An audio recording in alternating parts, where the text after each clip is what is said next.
आजकल देखा गया है कि अधिकतर बच्चे स्पेशल चाइल्ड हो रहे हैं। जब ये बड़े हो जाते हैं थोड़ा, तो इनकी स्ट्रीम का कैसे चुनाव किया जाए कि बच्चा किस तरफ जाए?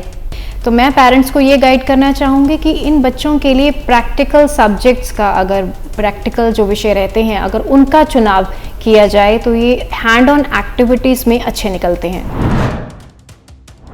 सो मेनली जो कॉम्बिनेशंस रहेगा, एक तो बच्चे की चॉइस के अकॉर्डिंग रहता है, उसकी एबिलिटी, उसका लेवल, हर चीज़ों को ध्यान में रखते हुए चुनाव किया जाता है। सर्टिफिकेट सबमिशन के बाद ही जो अजम्पशंस रहती हैं काउंसिल की तरफ से, बोर्ड की तरफ से, वो बोर्ड एग्जाम जो 10th का बोर्ड एग्जाम या 12th का बोर्ड एग्जाम रहता है उसमें अजम्पशन अवेल की जा सकती हैं। सो टीचर्स भी काफ़ी सपोर्ट रहते हैं, पर काउंसिल की तरफ से जो रूल रेगुलेशंस इनके हैं उसमें क्या है, इनको एक्स्ट्रा टाइम प्रोवाइड किया जाता है।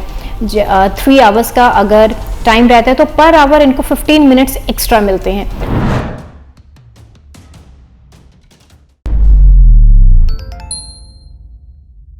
नमस्कार, D5 चैनल हिंदी देख रहे दर्शकों का मैं वंदना स्वागत करती हूँ। आज एक बार फिर हमारे स्टूडियो में मौजूद हैं जसपाल कौर जी, जो कि स्पेशल एजुकेटर हैं। जसपाल जी, आपका बहुत बहुत स्वागत है। धन्यवाद। जसपाल जी, आजकल देखा गया है कि अधिकतर बच्चे स्पेशल चाइल्ड हो रहे हैं, तो स्पेशल चाइल्ड जो होते हैं ऐसे में बच्चे की तरफ स्कूल की तरफ से भी अलग से ध्यान दिया जाता है, पेरेंट्स को भी अलग से ध्यान देना चाहिए। तो जब ये बड़े हो जाते हैं थोड़ा, तो इनकी स्ट्रीम का कैसे चुनाव किया जाए कि बच्चा किस तरफ जाए? बहुत अच्छा सवाल पूछा आपने वंदना जी, क्योंकि ये स्ट्रीम चॉइस जो है ये रहती है 9th क्लास में। जब बच्चे के 10th के बोर्ड के बाद तो स्ट्रीम चॉइस रहती है, पर 9th क्लास में हम बच्चों की सब्जेक्ट की चूज़ करते हैं। पेरेंट्स जो हैं उनको पहले इंटरेस्ट लेवल चेक करना चाहिए, बच्चे का इंटरेस्ट झुकाव किस तरफ है सब्जेक्ट का। और मेरी तरफ से जो पर्सनल सजेशन रहेगा इन बच्चों के लिए, तो मैं पेरेंट्स को ये गाइड करना चाहूँगी कि इन बच्चों के लिए प्रैक्टिकल सब्जेक्ट्स का, अगर प्रैक्टिकल जो विषय रहते हैं अगर उनका चुनाव किया जाए तो ये हैंड ऑन एक्टिविटीज़ में अच्छे निकलते हैं। ये तो बात थी कि स्ट्रीम का चुनाव किस तरीके से किया जाए, लेकिन जो काउंसिल होती है उसकी तरफ से क्या इन बच्चों को कोई एग्जेम्पशन दिया जाता है? काउंसिल की तरफ से बहुत ज़्यादा अजम्पशंस, अगर एक्सपेक्टेशंस हम उस लेवल की रखें तो इन बच्चों के लिए जो सब्जेक्ट चूज़ करने में हेल्प की जाती है। और स्कूल में जो है स्पेशल एजुकेटर्स होते हैं जिनसे इनको गाइडेंस प्रोवाइड की जाती है। मेनली जो है सब्जेक्ट में अजम्पशंस जो मिलती हैं, कुछ कॉम्बिनेशंस इनके लिए स्पेशल अवेलेबल हैं जो कि पेरेंट्स को भी नहीं पता है। स्कूल में काउंसिल की तरफ से कॉम्बिनेशंस इनको अलग से प्रोवाइड किए जाते हैं जो कि नॉर्मल किड्स जो हैं, नॉर्मल बच्चों के लिए अवेलेबल नहीं होते हैं। कॉम्बिनेशंस में क्या रहता है, 10th लेवल पे इनके लिए 3 प्रैक्टिकल सब्जेक्ट भी चूज़ किए जा सकते हैं। लैंग्वेज भी जो है सिंगल लैंग्वेज ये चूज़ कर सकते हैं। सो मेनली जो कॉम्बिनेशंस रहेगा, एक तो बच्चे की चॉइस के अकॉर्डिंग रहता है, उसकी एबिलिटी, उसका लेवल, हर चीज़ों को ध्यान में रखते हुए चुनाव किया जाता है। काउंसिल से एग्जेम्पशन कैसे लिया जा सकता है, क्योंकि कई पेरेंट्स को पता ही नहीं होता है कि उनके बच्चों को इन चीज़ों में एग्जेम्पशन मिल सकती है या इस बेस पर एग्जेम्पशन मिल सकती है, तो वो कैसे पहचाने कि हमें काउंसिल से एग्जेम्पशन मिल जाएगा? उसका प्रोसेस क्या है? प्रोसेस इसका डिफ़िकल्ट नहीं है। अजम्पशंस हमें स्कूल से जो ये क्लेम करनी होती है उसके बेस पे पहले तो रहता है असेसमेंट। बच्चे की इंटरवेंशन की जाती है और असेसमेंट की जाती है। वो असेसमेंट स्पेशल एजुकेटर जो स्कूल में अपॉइंट रहते हैं साइकोलॉजिस्ट लेवल पर, वो किया जाता है। उसके बाद जो है एक सर्टिफिकेट जो है गवर्नमेंट इंस्टीट्यूट से, जो गवर्नमेंट हॉस्पिटल रहते हैं, क्योंकि काउंसिल और बोर्ड में गवर्नमेंट इंस्टीट्यूट का ही सर्टिफिकेट वैलिड रहता है, वहाँ से असेसमेंट बच्चे की अलग से करवाई जाती है। उसके बाद असेसमेंट में जब डायग्नोस्ड किया जाता है, बच्चे का जो लेवल है वो डायग्नोस्ड हो जाता है कि जैसे कि बच्चों का डिसलेक्सिया है, किस बच्चे का माइल्ड लेवल पे ऑटिज़म है। सो ये चीज़ें कैटेगराइजेशन रहती है बच्चों की। सो ये सर्टिफिकेट जो है वो काउंसिल क्लिनिकल असेसमेंट के बाद ही प्रोवाइड किया जाता है। आफ्टर क्लिनिकल असेसमेंट, जब प्रॉपर क्लिनिकल असेसमेंट हो जाने के बाद वो सर्टिफिकेट बोर्ड में स्कूल की तरफ से सबमिट किया जाता है। पेरेंट्स को मैं यहाँ बताना चाहूँगी कि वो असेसमेंट प्राइवेट भी करवाते हैं, जिसमें कि काफ़ी खर्चा भी आता है। प्राइवेट इंस्टीट्यूट जो है इसके लिए चार्जेस बहुत ज़्यादा लेते हैं स्पेशल बच्चों की असेसमेंट के लिए। सो मैं उन्हें कहना चाहूँगी कि गवर्नमेंट इंस्टीट्यूट अगर प्रेफर करते हैं तो वहाँ पे फ्री ऑफ कॉस्ट असेसमेंट रहती है।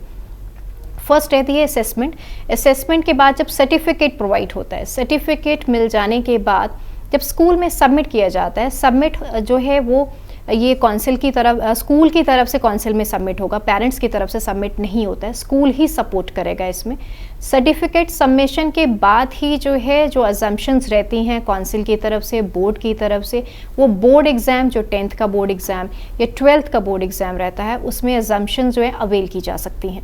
स्पेशल चाइल्ड के लिए क्या बोर्ड ने भी कुछ रूल्स बना रखे हैं? स्पेशल बच्चों के लिए अलग से अजम्पशन प्रोवाइड करने के वजह जो काफ़ी इसके लिए सेग्रीगेट किया गया है रूल्स को, और काफ़ी लीनियंट बेस आप कह सकते हैं कि बच्चों को हेल्प करने के लिए, ताकि बच्चों को मेन स्ट्रीम लाने में इनको दिक्कत ना रहे।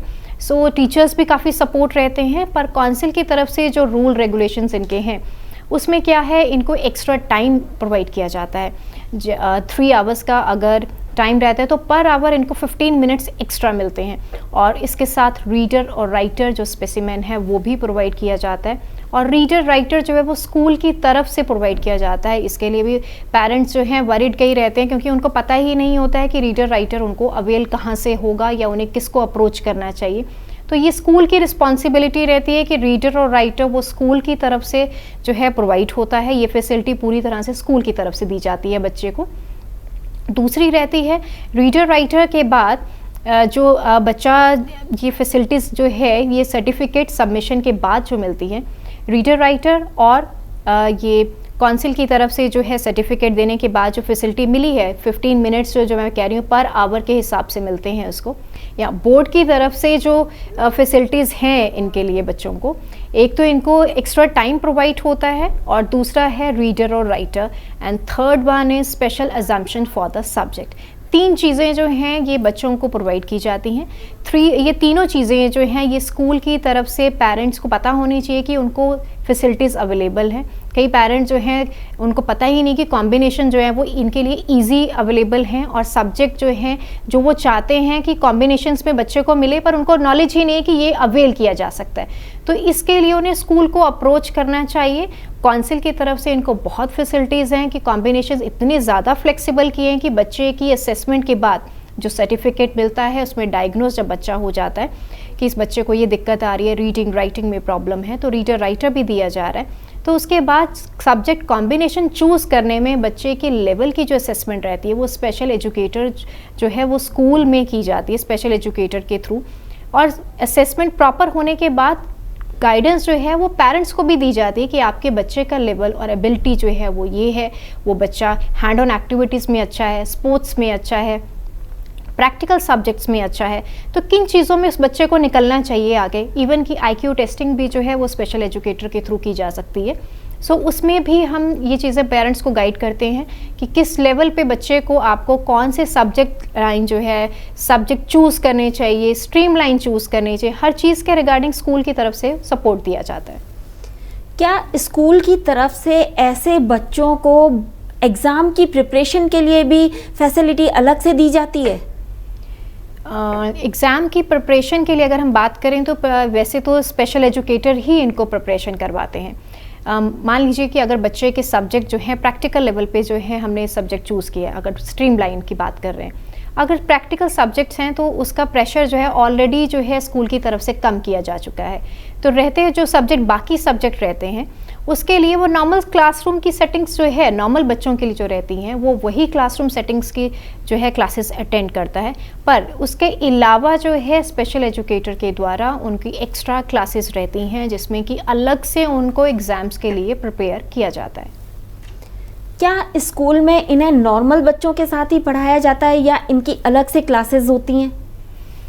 यस वंदना जी, ये क्वेश्चन जो है पेरेंट्स की तरफ से बहुत ज़्यादा रहता है जब आते हैं वो स्कूल में और मेरे से बात होती है कि बच्चों को अलग से सेग्रीगेट तो नहीं कर दिया जाएगा। ये पेरेंट्स को काफ़ी डर रहता है कि मेरा बच्चा कहीं अलग से बैठ के स्टडी करेगा तो वो अलग क्यों है। ऐसा नहीं है, इंक्लूसिव क्लासरूम सेटिंग जो रहती है गवर्नमेंट का ये रूल है, इन बच्चों को इंक्लूसिव क्लासरूम सेटिंग्स में ही स्टडी करवाई जाती है।